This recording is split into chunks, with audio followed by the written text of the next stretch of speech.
Olá, olá, tudo bem? Como é que vocês estão? Estamos mais uma vez aqui na nossa aulinha do Super Enem sobre redação, falando um pouquinho a respeito do Estado em ação, os órgãos públicos e a proposta de intervenção. Gostou desse assunto? Então fica aqui com a gente para aprender muito mais.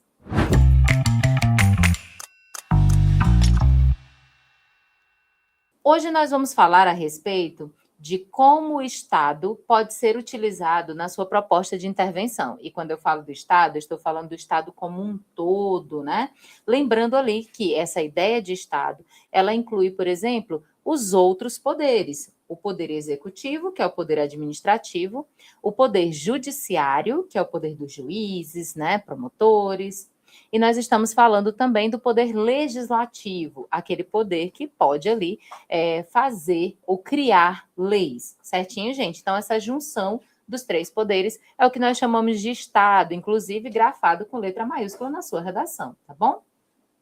Para a gente começar a falar a respeito disso, eu preciso, então, esclarecer uma coisa. A competência 5 na redação do Enem, que é a responsável por analisar a chamada proposta de intervenção, que se convencionou ali construir na conclusão da tua redação. Segundo os manuais, segundo os documentos, não é necessariamente obrigatório escrever uma proposta de intervenção apenas na conclusão. Mas acontece que, dentre os critérios dos elementos, nós percebemos então que fica muito mais adequado, muito mais organizado, deixar o parágrafo de conclusão para essa tarefa, tá?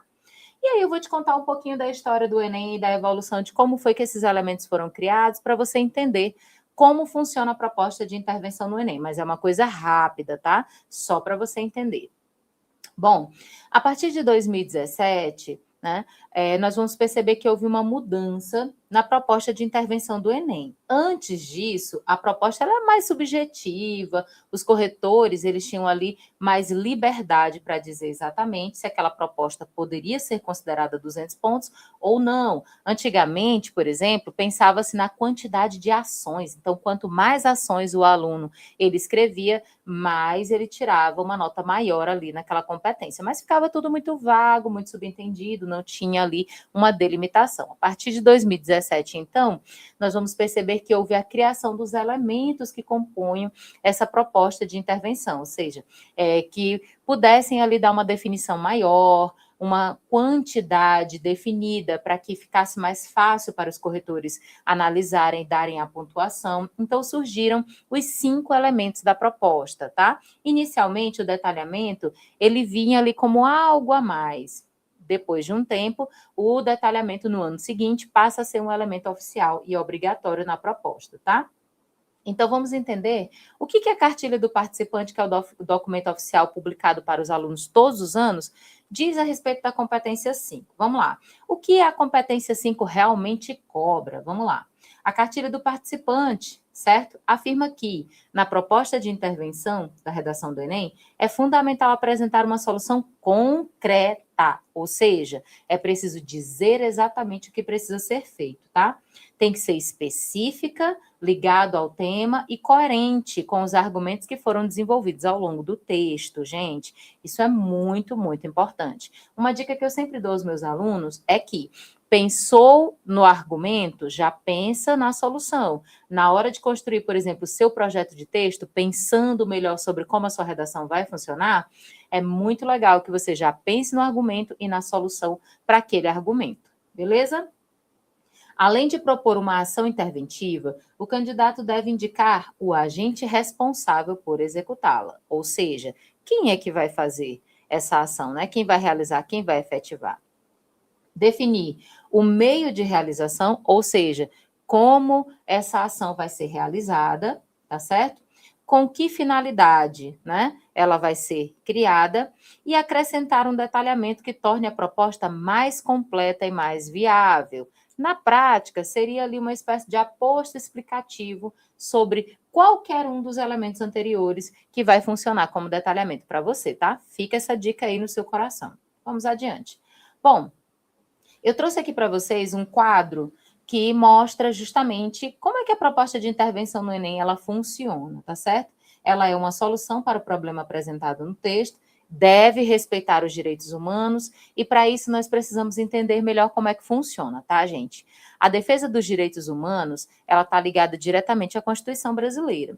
Então, é preciso dizer, muitas vezes, que às vezes a gente acha que algo está dentro da Constituição e não está. Eu vou dar um exemplo muito prático para você entender. Por exemplo, é possível que o candidato acredite que propor, por exemplo, uma educação especial separada para as pessoas com deficiência, né? Pessoas, por exemplo, com autismo, com TDAH, que elas recebam uma educação especial ali separada de outras crianças. Parece até ser uma boa proposta, né? Mas é inconstitucional, porque existe aí uma exclusão dessas crianças. Então, é preciso ter muito cuidado com aquilo que parece não ser algo que vai contra os direitos humanos, mas que na prática vai sim. Tá certo? Então, vamos observar o que a Constituição fala sobre inclusão, sobre aquilo que é mais próprio para todo mundo, para que as nossas propostas estejam sempre alinhadas com o que o Enem ele quer. Por que, Ana Cláudia? Porque ferir os direitos humanos na proposta pode zerar a competência 5, e isso é gravíssimo, tá bom, gente? Bom, vamos lá. É preciso ter, então, 5 elementos. O agente, que é o responsável pela ação, a ação, que é o que será realizado, o meio, como a ação será executada, né? Responde à pergunta. E a finalidade, que responde à pergunta, qual o objetivo ou efeito dessa ação. E o detalhamento é uma informação complementar que pode fortalecer a sua proposta, tá? Bom, para o agente, você precisa indicar um agente social, um órgão competente para que ele possa executar essa ação, tá certo? É possível usá-los, por exemplo, no âmbito individual, familiar, comunitário, social, político e até governamental. Então, é muito amplo o leque aí de agentes que a gente pode utilizar e que tem que estar diretamente ligado à temática e também ao seu argumento escolhido, tá? Exemplos: o Ministério da Educação e os ministérios no geral, tá, gente? Prefeituras, escolas, ONGs, a mídia, o SUS. E aí você pode citar órgãos bem específicos também. Então, olha só, eu posso citar o Ministério da Justiça, eu posso citar o Conselho Nacional de Justiça, é possível citar órgãos de forma específica. E também é possível citar, por exemplo, a comunidade civil, né? Ou, por exemplo, uma sociedade civil organizada, né? Em que eu possa lhe dar termos mais amplos para incluir a população nessa forma de intervenção também. Falando de ação, olha só, é preciso descrever a ação interventiva de forma bem clara e objetiva.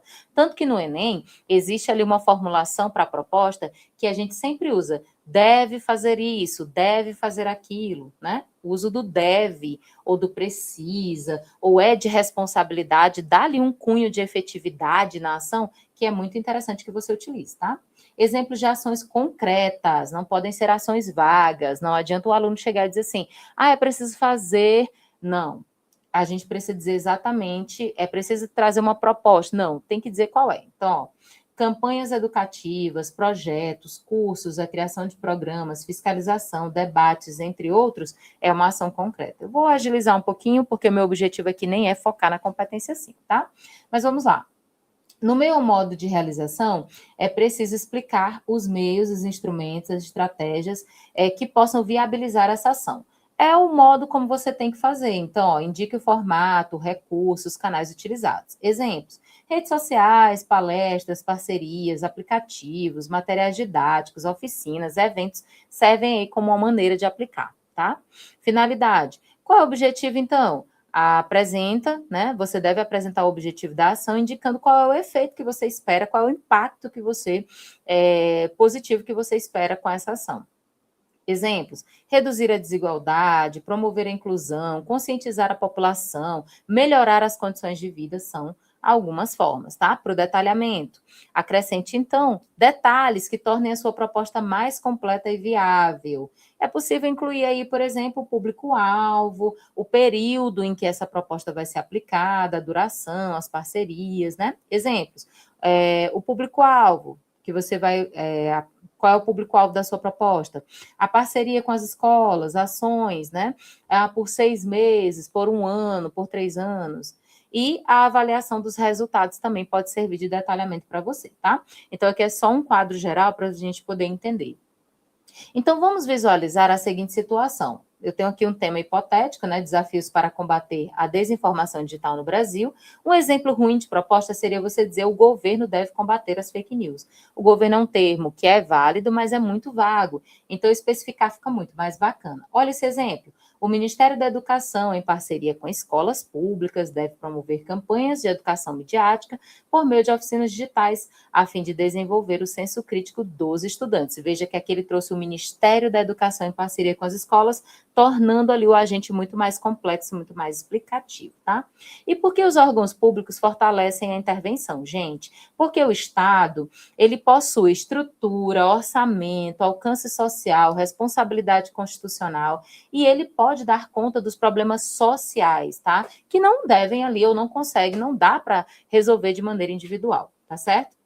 Então, é coerente utilizar os órgãos estatais, por exemplo, quando o assunto é saúde, educação, segurança, inclusão, cultura, meio ambiente, que são ali, gente, problemas muito amplos para um indivíduo resolver, né? E que geralmente é o tema que o Enem aborda. Então, eu trouxe aqui alguns órgãos que você pode usar na redação, como, por exemplo, o Ministério da Educação, que você pode utilizar em temas como educação, leitura, desinformação, inclusão escolar, fica muito bacana. Gostou aí? Olha aí a ligação entre tema, argumento e o agente, né? O Ministério dos Direitos Humanos é possível ser utilizado em temas como preconceito, violência, desigualdade, minorias sociais. Fica muito legal de se utilizar, ok? O Ministério da Saúde pode ser utilizado quando o assunto for saúde mental, vacinação, epidemia, alimentação, tá? Prefeituras, governos estaduais podem ser utilizados de maneira específica para tratar de mobilidade urbana, saneamento básico, cultura local, segurança pública, que são também atribuições desses governos específicos, tá, gente? Outros órgãos, a escola pública e as universidades podem ser utilizadas para falar de conscientização, debate, projetos educativos específicos, tá?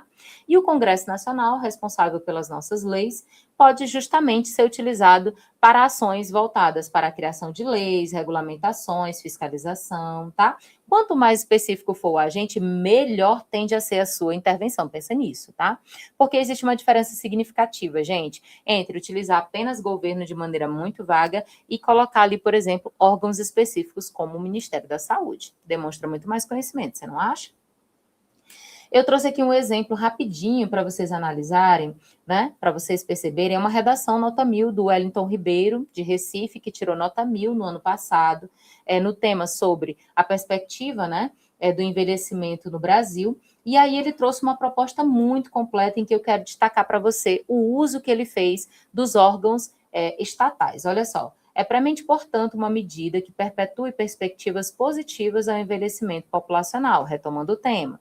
Logo, cabe ao Poder Executivo Federal, oxente, então ele trouxe o Estado de uma outra maneira, e ele especificou ainda, olha só, mais especificamente ao Ministério dos Direitos Humanos e da Cidadania, fomentar o respeito à terceira idade. Olha que bacana, ele está falando aqui sobre preconceito, sobre minorias, e trouxe o Ministério dos Direitos Humanos e da Cidadania. Mostra muito conhecimento, né? Não é à toa, por exemplo, que o Wellington tirou nota 1000. Muito bem.